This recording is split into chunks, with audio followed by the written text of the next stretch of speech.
as the name imply, means it can accumulate the well, so bila dia dah ada macam 3-4 tahun, okay, dia dah ada profit tetapi dia tak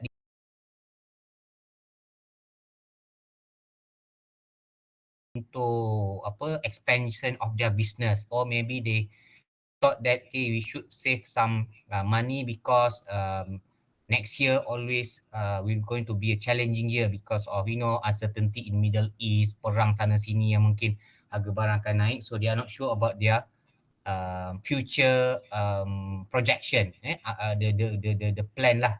So they say okay, we have profit this year but we're not going to declare the dividend. Okay, so they can keep it as a cumulative lah. So after few years, tiba-tiba this year they want to declare dividend, then they're going to declare dividend for those year who did not been paid. Maknanya pada tahun-tahun yang tak ada bayar tu, dia akan masukkan sekali. That's why kita panggil cumulative dividend. Okay, on the other hand, you have non-cumulative dividend. So because the name says non-cumulative, meaning that they do not accumulate. Meaning that if you um, if you have declared profit but you do not declare dividend, then that's it. It won't be brought forward to the following year or any subsequent year. So you only get dividend for that particular year saja. So for the past 3 years, the company did not declare dividend. Then this year to 2024, the company recorded profit. Now they want to declare dividend. So the shareholder will get their dividend only for this year 2024. So yang tahun-tahun sebelumnya dia tak dapat. Only if you are the non-cumulative preferred shareholder. And then voting. Okay, so bila voting tu of course they have priority lah whenever they have been given preference, okay, over the payment of capital as well as dividend. Alright. So okay, so these are that I mentioned earlier lah. Okay, one thing about preference shares is that you can create ataupun you can allocate several portion of the preference shares as redeemable preference shares. So redeemable preference share, basically you are redeeming your shares. So when you, let's say we have here siapa ni, Usaini, so Usaini here. So Usaini, if let's say you are holder of redeemable preference shares, okay, so one day you decide you want to exit the company, meaning that you don't want to become shareholder of that company anymore. Okay, so you just want to you just decide, they say, okay, I want to retire, want to get back my money. So you come to the company, okay, you say that I want to redeem your shares. So company nak tak nak kena beli saham oleh Usaini tadi. Okay, so they cannot say no because why? You are the holder of renewable preference shares. It's like macam you are redeeming coupon lah. Okay, so that is why renewable preference shares sometimes is considered as a loan, okay, to the company. So that is why some company issue renewable preference shares. Okay, and one more thing about renewable preference share is that they must only be created if, or maybe if the shareholders want to redeem, they have to make sure that the company is solvent. Okay, ni tadi ada cerita lah cumulative and also non-cumulative. Alright. Okay, alright. Variation of class rights. This subtopic closely relates to your constitution of company when you did your law session 1 last semester. Okay, so variation of class rights, okay, is also important in company law. Okay, because why? Okay, because the directors may want to vary certain rights to certain shareholders. Okay, so the variation can be due to many reasons. Depends lah. Okay, sometimes director feels that this particular group of class of shareholder enjoy so much compared to the other shareholder. So you may want to vary, or you may want to amend, or you may want to cancel. Okay, so you can do that. Okay, so basically the variation means changing. You are altering. Okay, or you may abrogate. Abrogate means you tarik balik. Okay, and as well as when you issue preference shares ranking in pari passu. So ranking pari passu means you issue the preference shares ranking in the ranking equally, equally rank, okay, among other preference shares. Okay, for your information, when you created ataupun you have preference shares in the company can provide certain rights, especially macam contoh, macam tadi lah kita belajar redeemable preference shares, non-redeemable preference shares. So kadang-kadang dalam certain company constitution dia tak letaklah redeemable preference shares tu sebagai nama shares tersebut. Dia letak shares of type A. Okay, so dalam type A dalam nanti ada clause dia. Okay, this is what the rights entitled to the class A punya shareholder. Okay, another one is shareholder preference shareholders class B. What are the rights? So maybe is non-redeemable preference shares. So you have two existing preference share that has been issued by the company. So in future, if let's say you want to create another class rights, preference shares, okay, which has the same rights enjoyed by type A shareholders, then it amount to value of class right.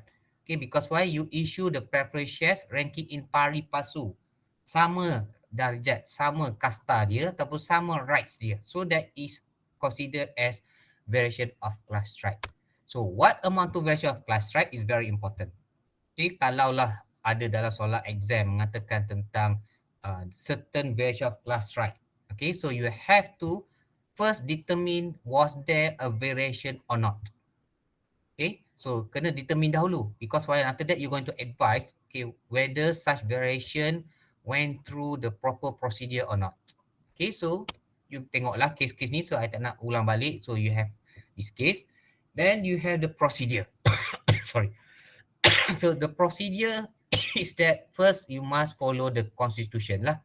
Okay, if the company constitution provides for certain procedure to vary the class right, then you follow that procedure. For example, okay, if the company constitution provided that if you want to vary certain rights, okay, vary certain class right, you must get the founder's approval. Dia akan tulis siapa founder sebagainya, then you follow that one. Okay, ataupun the founder, the constitution says in order for you to vary the class right, you must get only ataupun 2 shareholders approval. Okay, something like that. So it actually in accordance to the constitution.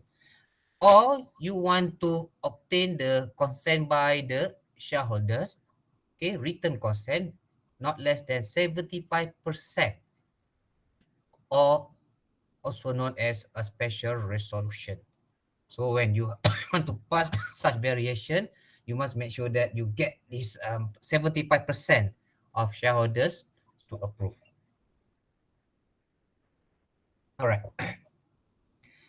Okay, so let's say now because we have 75% who can approve the variation, then there is another remaining 15%. 25%, 50%. The baki itulah 50%. So can they object? Okay, let's say they are not happy with the variation because they are minority. Okay, because 75% dah agree. Tiba-tiba ada lagi baki yang tak agree. And daripada baki tu ada juga certain group yang tak cukup percentage. So Section 93 provide for that rights. Cumanya Section 93 says you must get at least 10% total of that class. Okay, to convene a meeting to object to the variation. Because otherwise, if you do not get this 10%, if you go to court to object, because you are not happy with the variation, the court will the court will strike off your petition. Why? Because you have no local standard. Because Section 93 is clear about the minimum of 10%. Okay, so transcorption ni tak apa. I don't think you need to study this in detail. Okay, just for your refresher sajalah. Okay, so restriction ni pun tak apa, tak payah baca sangat. Okay, okay, alright. So kita dah habis topic 1. Any question before I go to the second one?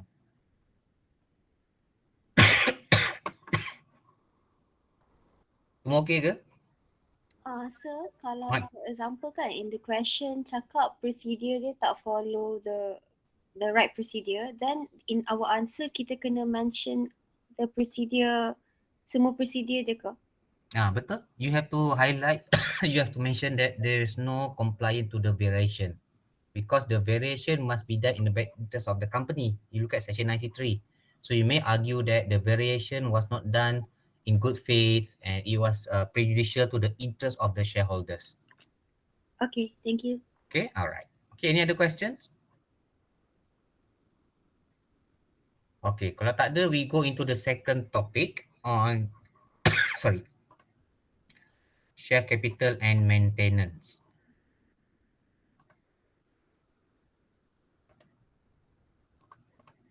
Saya nak buka slide dia.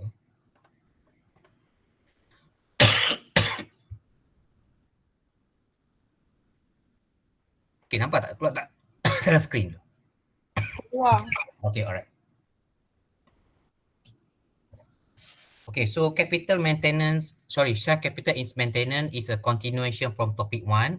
Okay, after you have understood the significance of having a share capital, what it can be done, what you can use with the shares. Now, there's also a concept of doctrine of capital maintenance in company law. So basically, this doctrine has been there for many, many years. Okay, started with the doctrine. Okay, and you have to also appreciate the significance of maintaining that share capital at all time, because the general rule is that the shareholders can only get back their capital in two circumstances. During winding up. Okay, and secondly, during if they want to transfer the shares, they want to exit the company, then they're going to get back their money lah. Okay, but other than that, they can only get their money after the company being wound up. So that is why you must always maintain the capital of the company so that will not be jeopardized by certain corporate transactions. So the idea of maintaining the capital of the company is to partly protect two parties. One is shareholders, another one is creditors. So okay, so I tak pergi ni lah, ni dah terlalu very basic. So I just want to go into the four type of corporate transaction that can be deemed to be jeopardizing the capital of the company. Okay, let me go to the test. Okay, this one. So, okay, pay attention to this corporate transaction. Okay, so these are the things that the company usually does, and it can, somehow threaten the capital of the company. Okay, so we have first, Section 127, purchasing its own shares. Secondly, you have giving financial assistance. Third, paying dividend out of capital. And fourth, reducing share capital. Dia ada lebih lagi, tapi because for our syllabus, kita ambil 4 ni sajalah. Okay, so first, purchasing its own shares. So it came from this case, Trevor G. Whitworth, where the shareholders were not allowed to purchase its own shares, meaning that you cannot use the company's fund to buy the company's shares because it amount to return of capital to shareholders.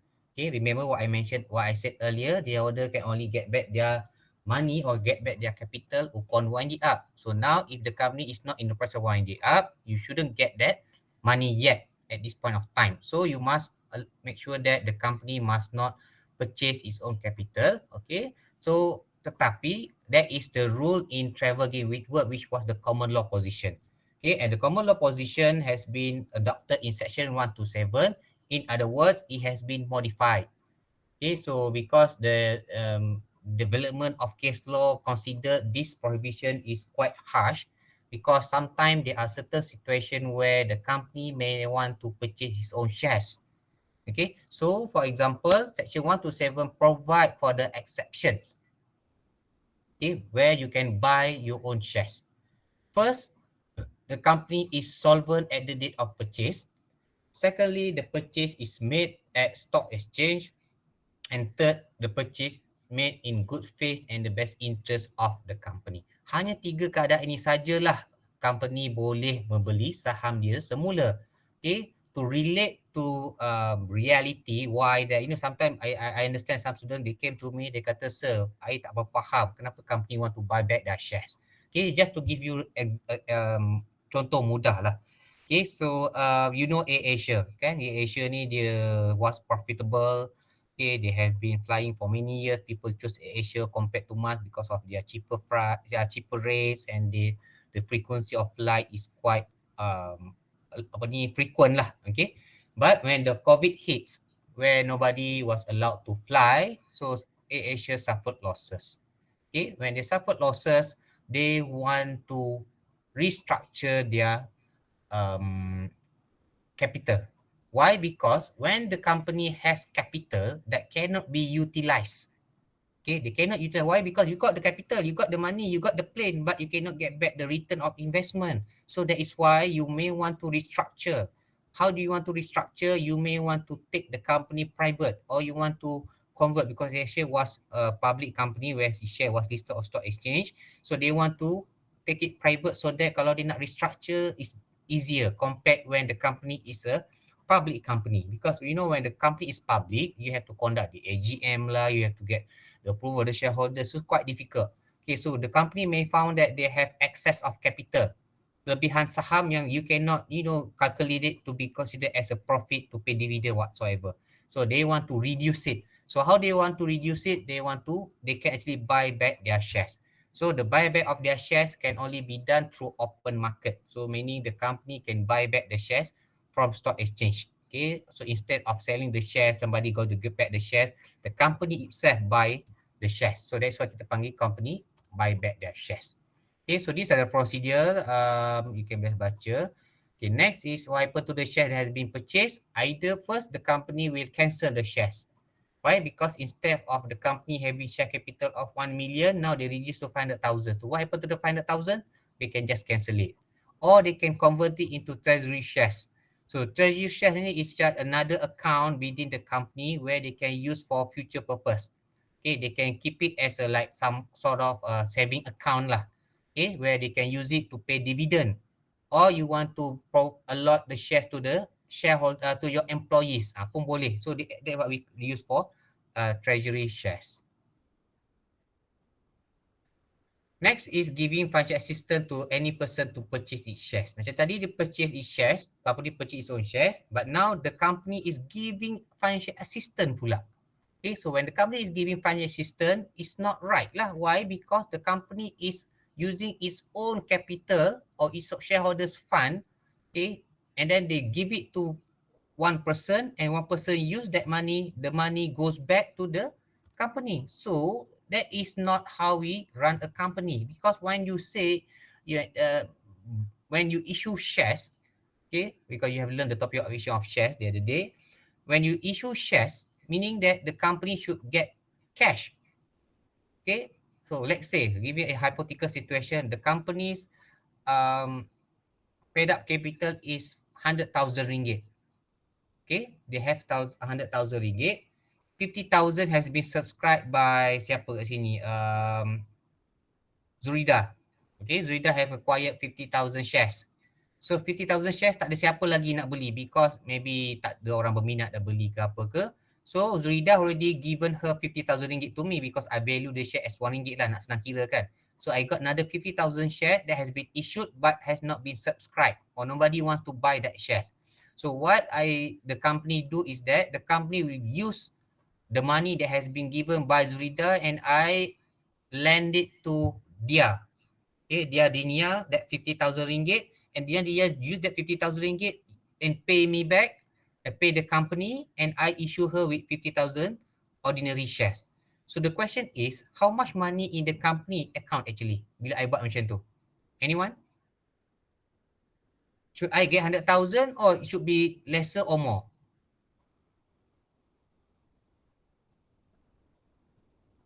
Yes, anyone? Kalau I buat macam tu tadi, I bagi contoh kan. Should I get 100,000? Should I get lesser or should I get more? Lesser. What do you think? Kalau I buat macam tu, how much money will come into my company's account? Kalau I buat macam tu, I bagi duit dekat Dinia, 50,000 ringgit, the one that I got from Zurida, and then Dinia use that 50,000 ringgit, give me back that 50,000 ringgit. So how much money in my account as a capital? 50,000. 50,000. Doesn't make sense. What? But I already issued 100,000 of shares. 50,000 to Zurida, 50,000 to Dia. So sepatutnya the company got 100,000. But because I used that money, 50,000 tu I pass pada Dia tadi tu dia give me back the 50,000 ringgit. So that amount to giving financial assistance to person to purchase shares in the company, which is wrong lah. Okay, so that is also considered as jeopardizing the capital of the company. So the company will not get anything except that 50,000 from Zurida. So these are the cases. I tak nak go into the detail. You can read it later. But I hope by now you understood the concept of giving financial assistance. Okay, next is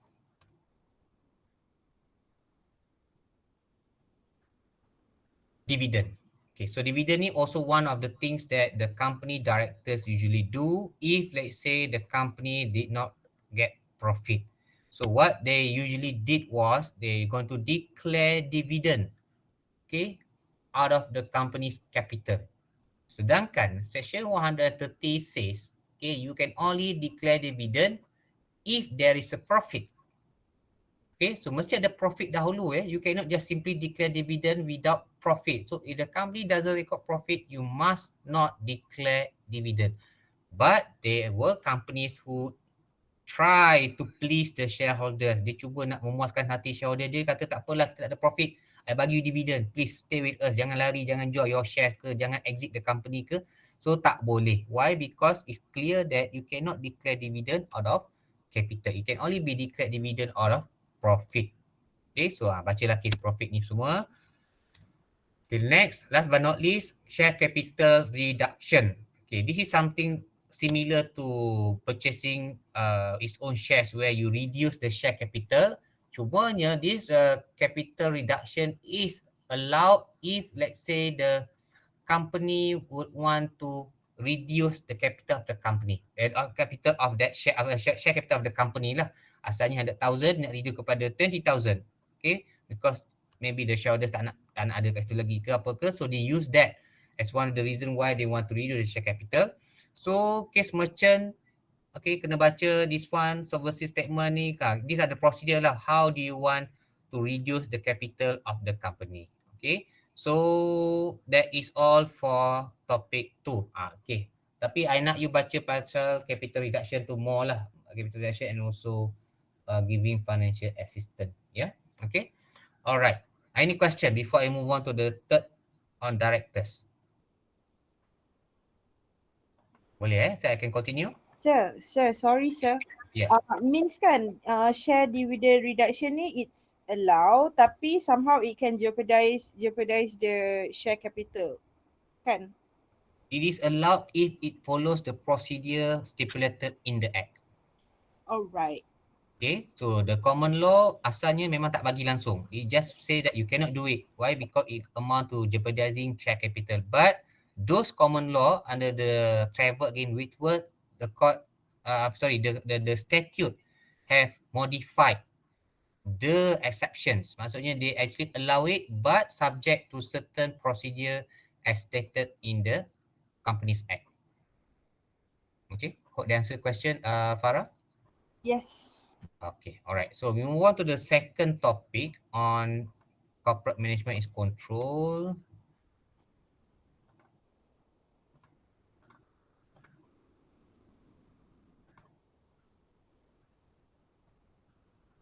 Okay, so okay, for this topic saya cuma nak go straight into the director duties lah. Okay, I think I think for my group I already written the test paper on director duties. So for director duties ni baca juga lagi sekali lagi because there are some other things that you may want to cover which is may not be covered in the test, but baca balik test paper tu, okay, kemungkinan adalah juga sikit-sikit. Alright, so basically they are director duties tu divided into two lah in my notes. Okay, I started off with common law financial duties. So for your just for clarification, okay, so you must see this common financial duty ni dia combine for both common law and statutory duties. So I just nak skip to the common law duties. Okay, common law and statutory duties. So it actually a combination. Okay, common law is common law lah. Okay, maknanya all the development in the case law from the UK dan sebagainya, that is common law. At the same time, some of these principles from common law has been incorporated into our act. Okay, so before you go into the act, just refresh what is common law financial duties. So we have few financial duties, but for my lecture, I just chose the main leading one lah. Duty of care, skill and diligence, duty to act for proper purpose, the benefit of the company, duty to avoid conflict of interest. So okay, so fiduciary, I think we just been given the test back. So inilah dia masuk fiduciary, something that you know you are responsible, okay, to take care for somebody else, okay, and that give rise to the trust and confident relationship. Maksudnya ada unsur-unsur amanah dan juga kepercayaan diberikan oleh pihak lain kepada you, then you are deemed to be have the fiduciary duty to act. Okay, so of course the fiduciary is owed to the company lah, okay, and nobody else. Okay, they don't even owe fiduciary to the creditors or any specific shareholders. Okay, so the cases Percival Right and also multinational case. Okay, so the development is this. These are the development starting off with these cases. Okay, dulu-dulu fiduciary duty sangat-sangat minimal.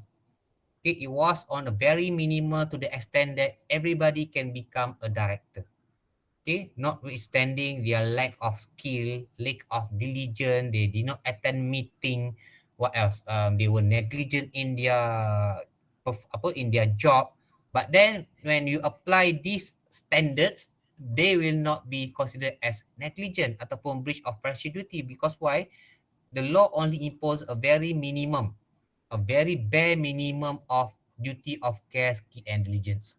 Okay, so so dia ada cases. Okay, starting from the case of Daniel AWA ni lah kita dah start increase or kita dah naikkan dia punya standard.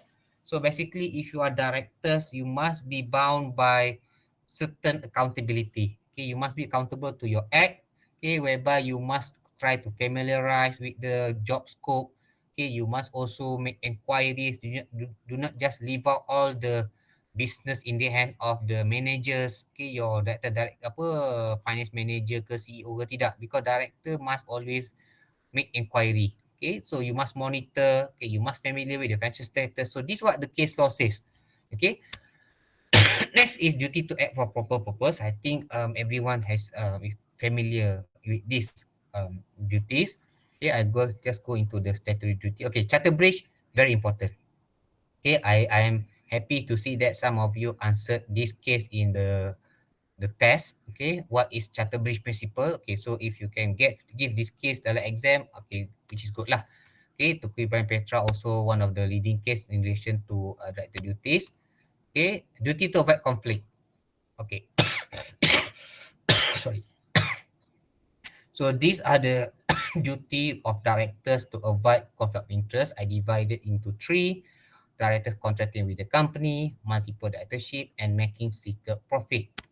Okay, so I tak nak go into detail. Everyone is familiar with this. You dah been tested with in the test. Okay, cumanya I nak you kena faham. Okay, there are many statutory duties for this. Inilah fiduciary duty. Okay, section 218, 213. Okay, one more thing I noticed some of you prefer to consider everything as secret profit.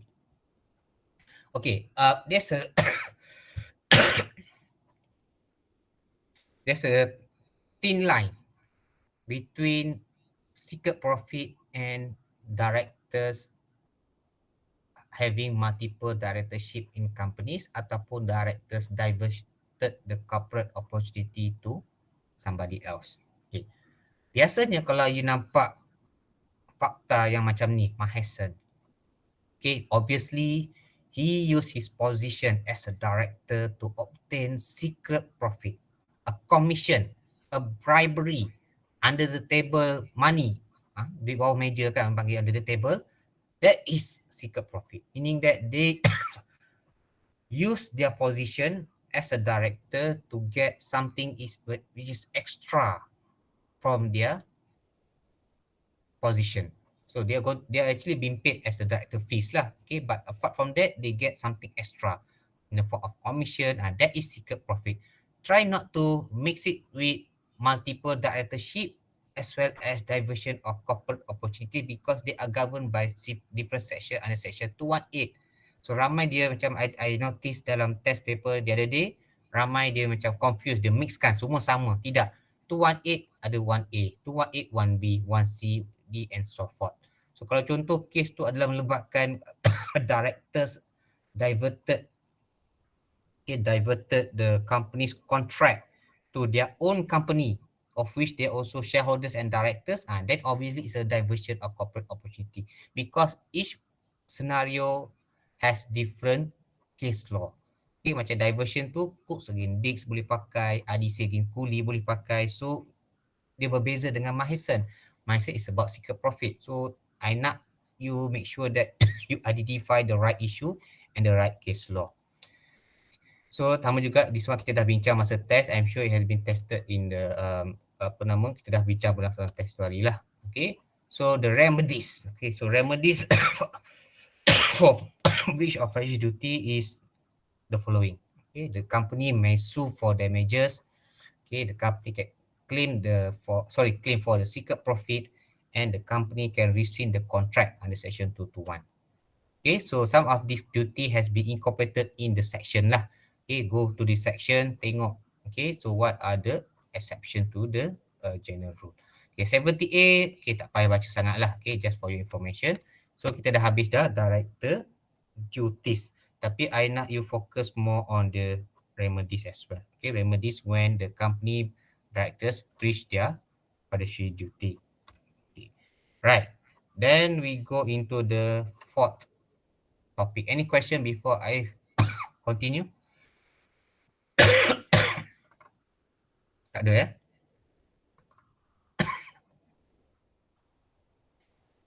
Kejap. Sir, Ya. sorry nak tanya yang pasal yang hari tu punya test tu kan. Kan I dapat yang set number 2 kan sir kan. Ya. Yang cuma I tak berapa faham lah sir cara nak jawab untuk remedies tu sebab soalan tu markah dia around 10. 10. Tapi It's 10. I tak I tak tahu macam I dah tulis tapi I don't know how to elaborate untuk dapatkan 10 tu sebab I dapat around 4 macam tu je. Okay, so basically when the question asks on the remedies for the breach, okay, committed by the directors against the company, then you go to the respective section, what are the penalties? That is the remedy because that is the only thing that company can do. You as shareholder, you can do it under the derivative action because the difference between derivative action is that and also exception for Gabotel. I think which I come to that part later in topic 4.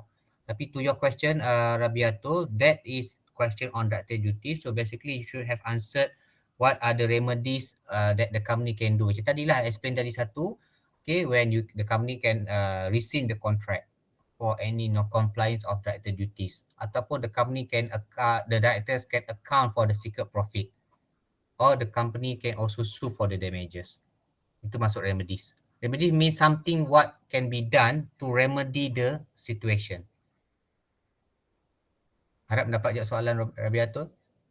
Okay sir, thank you. Okay, alright. Okay, so kita move on to the next topic, community rule and protection. So okay, so under this one, I just want to concentrate on the derivative action lah. Okay, obviously kita kena tahu jugalah why do we need to study this topic, because we want to make sure that the shareholders can do something if the directors abuse their position. Okay, because why?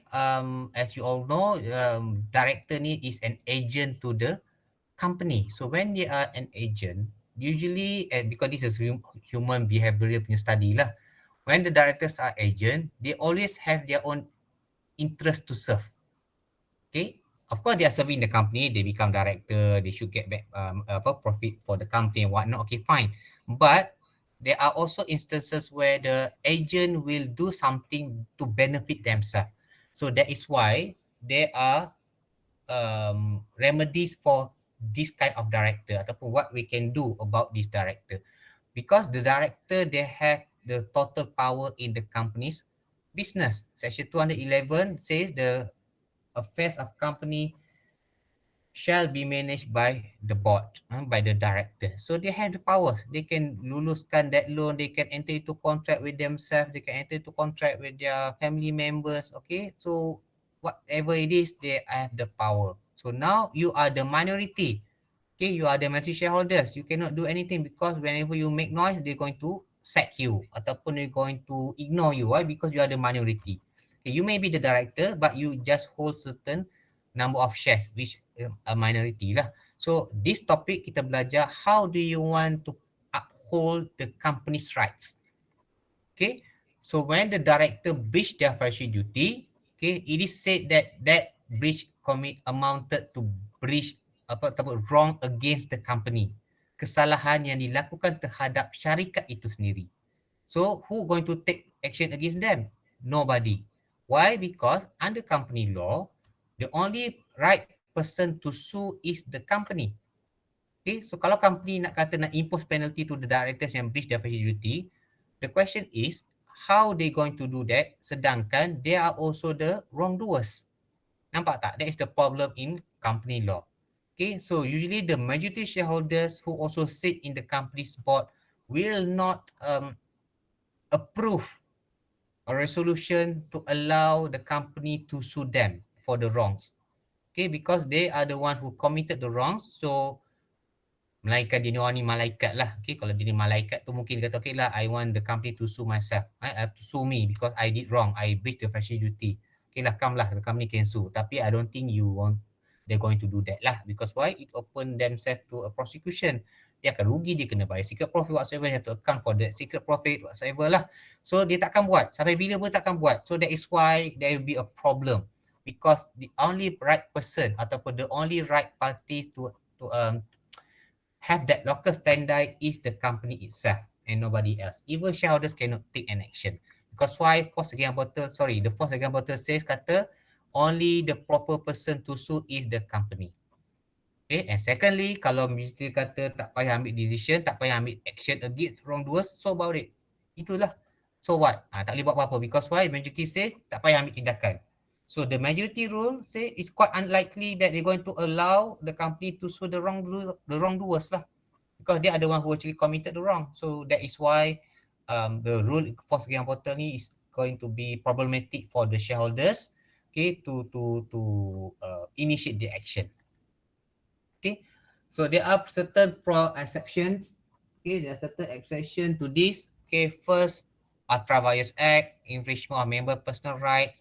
The act requires special majority, and last but not least, fraud on minority. Sorry, not fraud in minority, fraud on minority. Tak main lagi. Okay, so fraud on minority basically means the company directors have done certain things at the expense of the minority.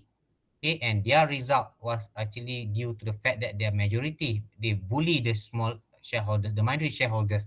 So they abuse that power, okay, at the expense of the minority. So bila you want to define about the fraud on minority, Abdul Rahim bin Aki case is the case that you may want to cite in exam, okay, to explain what is fraud on minority. Okay, so these are example. Okay, Cook against Dix. Okay, you divert the company's money, property of opportunities. Okay, the majority shareholders obtain benefit at the expense of the minority shareholders, or you prevented an action by the shareholders to sue. Okay, expropriate members' personal property. So the example for minority which give you the right to sue. Okay, so the sue action can be done through derivative action. Kena faham derivative action dengan operation remedy are two separate things. Derivative action is taken because the shareholders got the power from the company to sue on the company's behalf. And that is only for offences done against the company. Sebagai contoh, breach of fiduciary duty. Okay, directors tu buat benda macam enter into conflict of interest lah, diversion of the company contract lah dan sebagainya. So it is considered as a wrong done against the company, not to the shareholders. Okay, of course lah, shareholder can argue lah kita akan rugi, tapi the wrong was done against the company, not to you directly. So, but you are not happy because you want to maintain the legacy of the company. You not make sure that company is profitable in the long run. So you want to be so-called a hero lah. Okay, to help the company, to protect the company. Okay, because you love the company so much, you want to protect. And also at the same time, you also want to protect your interest because you are the shareholder. So you have to prove that the director committed the wrongs, the committee have committed the fraud on minority, then you can initiate derivative action. Okay, so there are two types of derivative action. Dulu ada common law and statutory derivative action, but now it has been abolished. Kita hanya ada satu saja derivative action, which is statutory derivative action and section 347 and section 348. Okay, so siapa yang boleh ambil tindakan, kita tengok balik section 345 lah. So these are the category of person who can sue for derivative action. Okay, so ini syarat-syarat dia lah, prosedur kena tahu juga. Okay, and then, ni among other things, the court must be satisfied that the petitioner is acting in good faith. It's not because of personal reason. You must show to the courts that the action that you plan to initiate is done in the best interest of the company as a whole, not to only specific shareholders. Okay, right. Next is operation remedy. Okay, operation remedy ni pula, you can use it. Okay, you can use it to where there is an infringement of members' personal rights.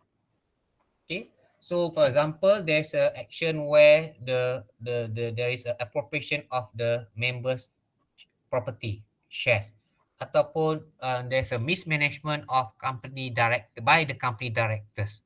So it is suitable for majority shareholders to bring an action against the majority controllers where the company cannot be petitioner and is only a nominal defendant. So this basically a remedy for minority, not okay.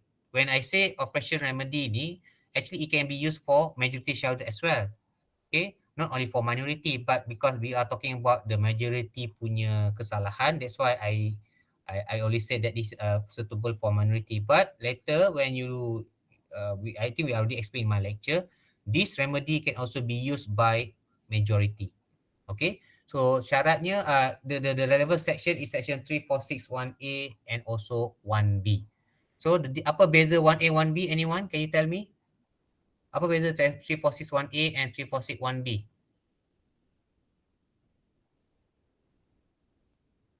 Hello? Ke ada seorang cakap ni?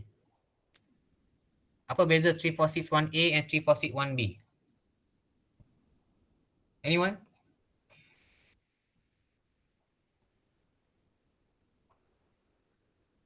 Okay, so basically the beza or the difference is that 3461A is for things ataupun the wrong that are still continuing. It's a present tense. As you can see, 3461A they use the word are. So you have to show to the court that the wrong is ongoing, sedang berlaku, bukan yang sudah lepas ataupun akan berlaku.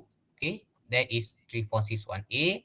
So to determine what amount of operation, these are the cases. Okay, I'm sure you are familiar with this case. Okay, another one is 3461B. 3461B refers to the act which is unfairly discriminate or prejudicial to the members or debenture holder that has been done or is threatened.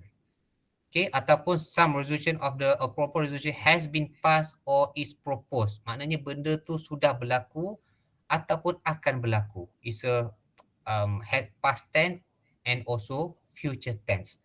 So kalau ada keadaan-keadaan di mana the wrongs was actually committed by the majority in the form that they had already done it, it has passed, maknanya there was a resolution that was passed to alter your class rights. Okay, then this one the remedy that you can use. Okay, apart from section 92 lah. Okay, section 2 is the procedure. So you want to use section 349 to claim as a remedy. Okay, for the infringement of the member personal right. For example, let's say the majority shareholders alter the class right of the preference shareholders. Okay, as you all know, preference shareholders, they ada right to fixed dividend of 2% profit ke, 3% for the profit ke. So maybe the majority reduce it to 1%. Obviously, you are not happy lah. Okay, why? Because you're going to take away his rights as a preference shareholders. You vary the class right of the preference shareholders. Okay, so you can use section 3491B to initiate your petition against the company.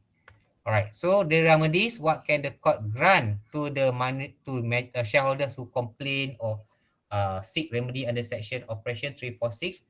Okay, these are the things that they can ask lah. Okay, they can also ask the court to issue an order to prohibit or to cancel dan sebagainya.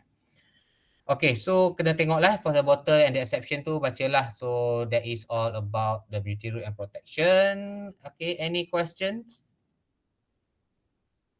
Okay, kalau tak ada, we go into the next topic, which is companies borrowings. So company borrowing,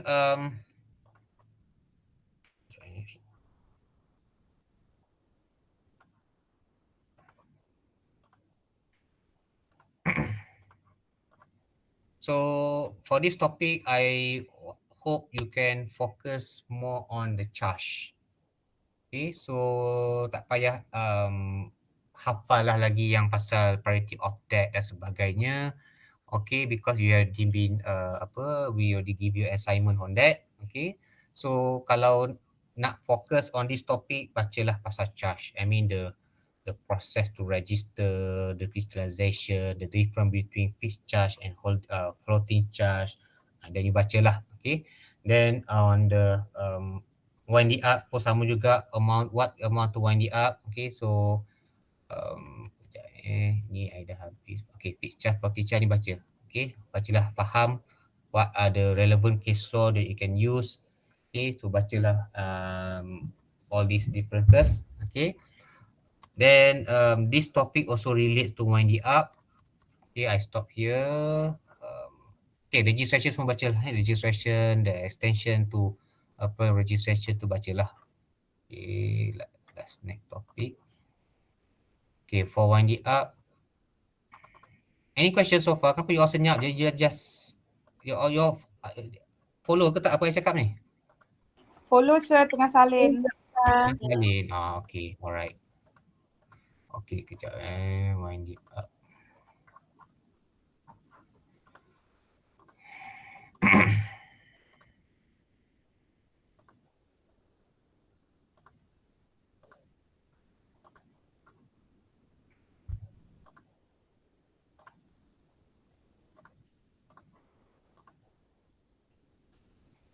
Okay, so while winding up topic, bacalah what is the different type of winding up, okay, and also what are the grounds to wind up the company, especially when it also relates to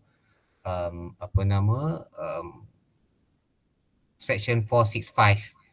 Okay, compulsory winding up. Okay, you have to also talk about who are the petitioner under winding up, also to wind up compulsory winding up.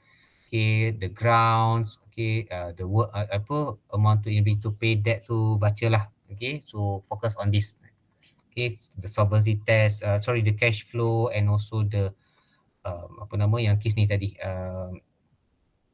ability to pay I tak boleh nak commercial or cash flow test. Bacalah balik betul, make sure you understand this. Okay, very well. Okay, the grounds to wind up. Okay, what are the grounds that you can use to wind up the company? Okay, the procedure to wind up. Okay, and the preference company tak payah baca sangat lah. Okay, and also the corporate risk mechanism pun I don't think you need to baca sangat.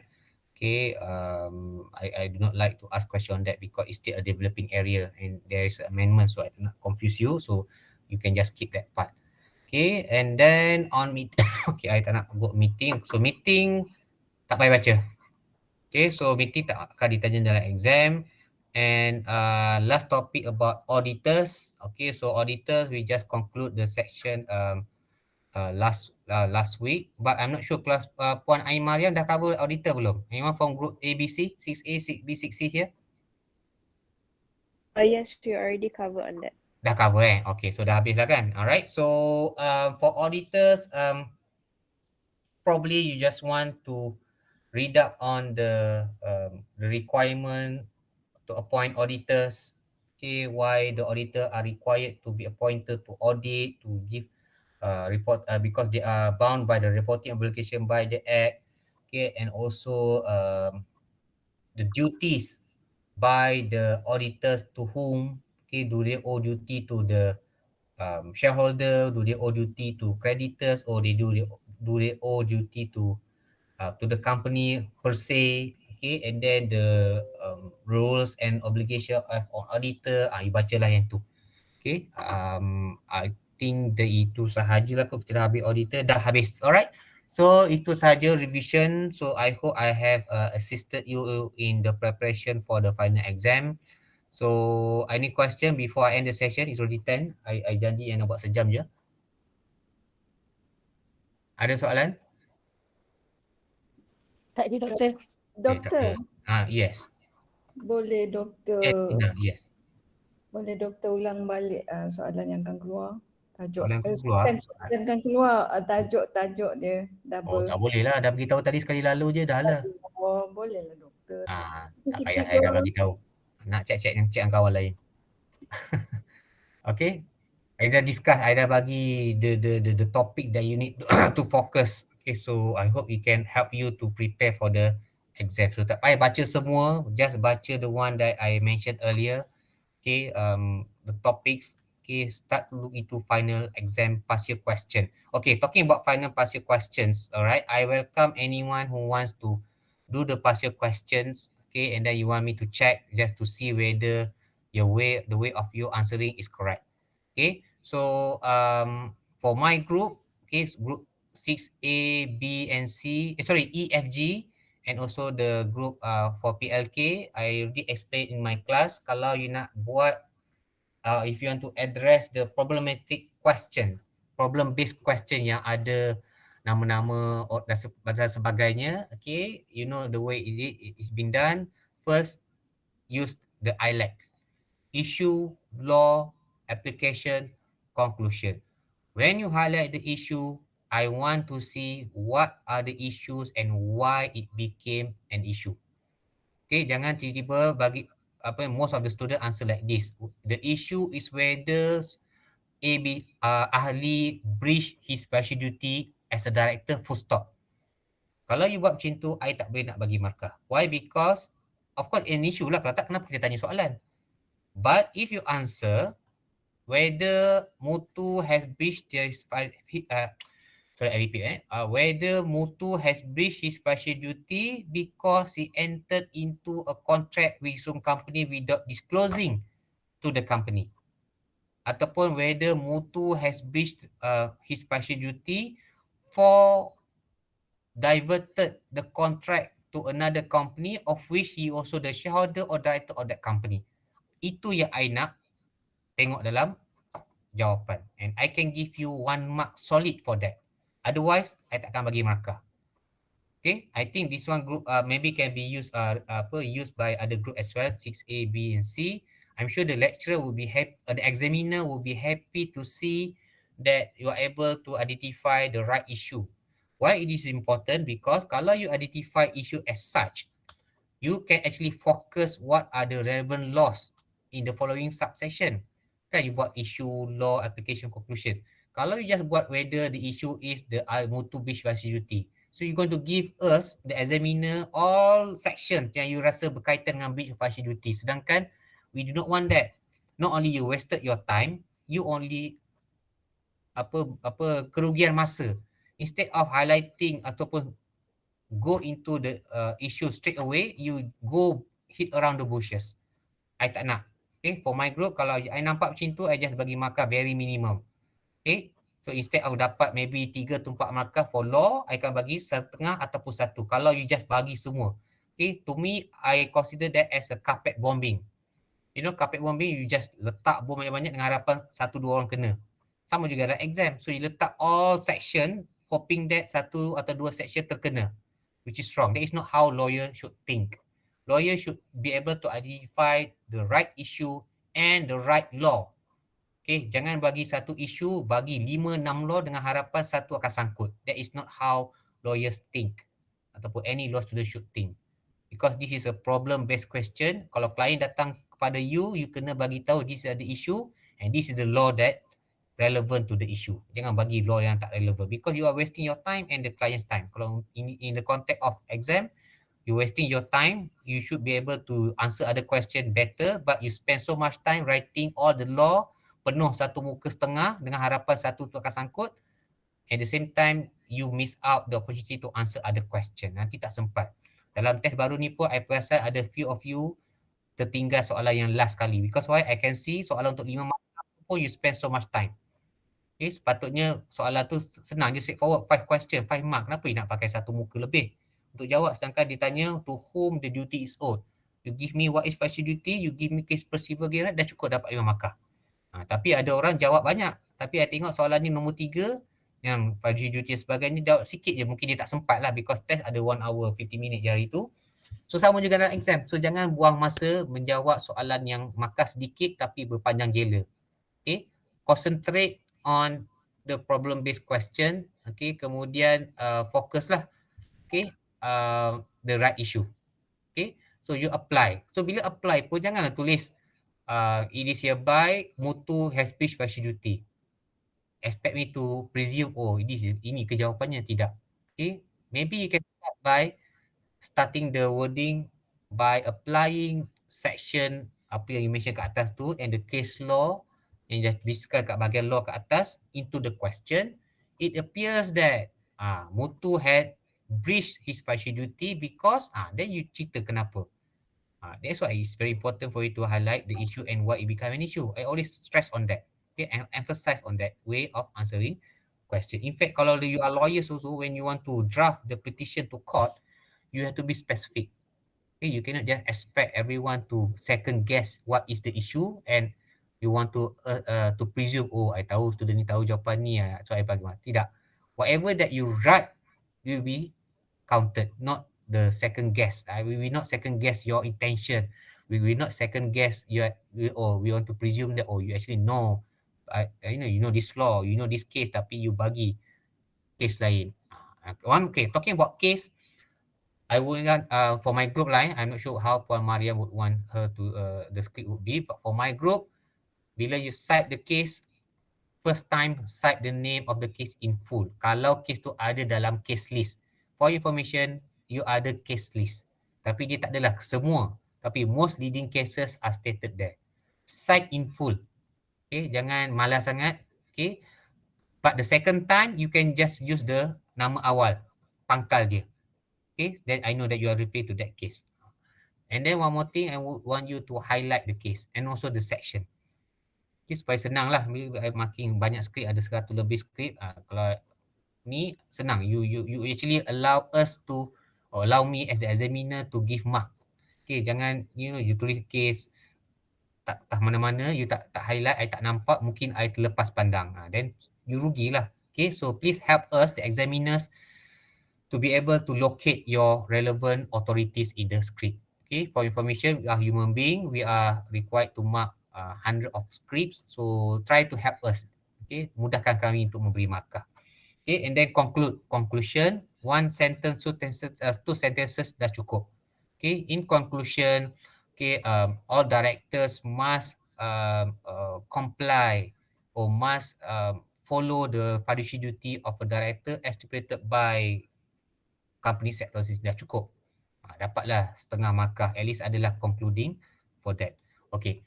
Itu cara untuk menjawab soalan problem based question. Satu lagi soalan essay. Kalau soalan essay tak payah highlight.